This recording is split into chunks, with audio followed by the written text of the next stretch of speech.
My name is Richard Register, and I work on ecological city design and planning projects. I'm the convener of the Ecocity conference that's coming up in April in San Francisco. And I'm an artist and a person who writes about these things, and been working for about 35 years in ecological city design ideas and hopes for the better future. An ecological city is simply a healthy city, a city that's healthy in environmental terms, healthy in human terms. When I first started working on ecological city ideas, the whole notion was to have a beautiful city that was really creative. I was making sculpture at the time, and it seemed like we could be living in these sculptures essentially that are very supportive of human creativity. So that was the very positive side of it when I first started working on these things 35 years ago. Nowadays, it's a rescue operation largely. That is, the city is so damaging in the form that it's taken with its automobiles and its sprawl development, paving everything, and the dependence on very cheap fuel is going away, that it's become a situation where you have to build the best thing, the most lively, exciting, positive, healthy city to solve the really worst problems. One thing that needs to be thought about very seriously is that the city is the largest thing human beings build.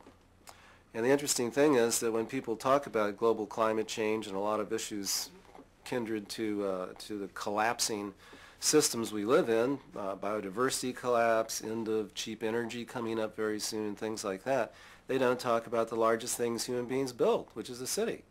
And we have to very deeply engage what that is. We have to understand how the city functions, and then we can have a much better chance at solving our larger environmental problems. The kind of cities that we've been building, especially the American influenced city that grew up around the automobile and very cheap energy, is spread out over vast areas of landscape. And because of that, we not only need enormous amounts of energy for transportation, but we need enormous amounts of energy for building, heating, and cooling. For example, if you have a single family house out in the suburbs somewhere, you share the heat or the cooling energy with nobody. But in an apartment or in a condominium, for example, everybody shares the heating and cooling energy with the next door neighbor. In our apartment, for example, we have two outside walls, but we have a roof, a ceiling, and two walls that are shared. And so we almost never have to turn on the heat. And it's a product of the fact that we're living in a more compact, shared way of living instead of scattered out independently over vast landscapes. So the kind of city we've been building is really a problem. The kind of city we could be building would be much more pedestrian-oriented, would be supported by elevators and bicycles and streetcars and so on. Not automobiles, they're just too big. An interesting way of looking at the car is the automobile is about 30 times as heavy as a person. Imagine 30 people. And having to fire them up to 10 times the speed we normally move about in with our bodies. And then each car takes up about 40 times the area, 40 times the volume of a human being. So how can you design a city around something that requires that much space, that much energy, and so on? The answer is you have lots of asphalt, which is also going to be very scarce. You have buildings that are completely filled with cars, great big parking structures. You have enormous freeway interchanges and millions of acres in asphalt and concrete just to have the car system, when we could be designing cities that take up much less space. We could be bringing creeks and waterways back into cities. We can expand community gardens. The number of design possibilities with a more compact city are fantastic. We're having a conference on the subject because we feel it's extremely important for several reasons. One is human potential, you might say. Remember the human potential movement, which was about how can we be all that we can be as human beings? Well, you can build cities to actually facilitate human evolution towards a more creative, compassionate bunch of people. You know, you can actually imagine designing environments to help facilitate creativity and really wonderful relationships between people. What if that was the way we built cities? The very positive image of how you do that. Another one is we could build cities to rescue ourselves from these crises we've created. We don't have to keep acting this way. We can design cities that use almost no energy. I'm absolutely convinced we could design cities to run on 1/10 of the energy cities run on now. You look at Europe, they run on about 1/3 the energy per capita, and they have very graceful lifestyles. What's going on? Well, a lot of it is the design of the city. I think maybe most of it is the design of the city. And even there, they're swamped in automobiles. The car-free areas aren't that large. They are more compact, and that's one of the reasons why they do so much better.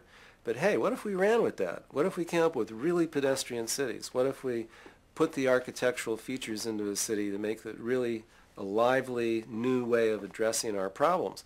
And I think you'd find that the city would be a way of rescuing ourselves.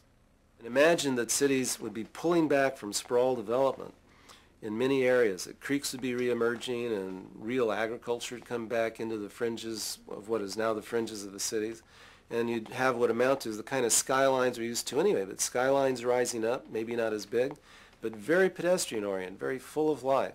And so they become rather like hills covered with trees and bushes and vines, and around them flow the rivers and so on. This could appear, this kind of a landscape could appear right in the city that we have now. And in fact, I can't imagine how 500 years from now we're going to be living in anything different. For example, one thing I'm very interested in this, for example, this little tree here. Let me show you this. We got this at the UN World Environment Day celebration from a group called Champion Tree International. And this is actually a baby tree, a seedling that comes from the oldest living thing on the planet, the Methuselah tree. The Methuselah tree is a bristlecone pine up in the White Mountains, and this is its seedling. And the fantastic thing about this is it gives you a sense of time.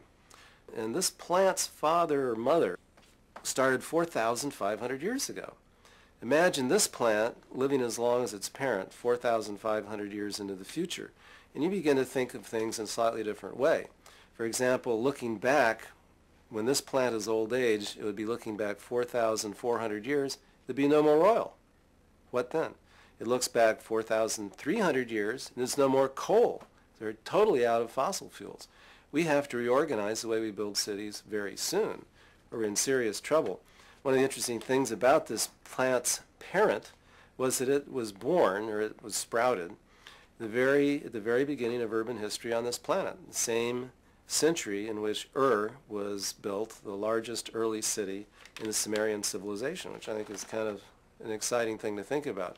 So the parent of this plant's been here through the entire career of urbanism in the world. And maybe this plant could go on into a radically different future for urbanism. And hopefully it will, because, as I say, we're going to be running out of fossil fuels really soon now, relatively speaking. We have this giant population. How are we going to be living? Very crucial thinking. So things like that excite me about working like this.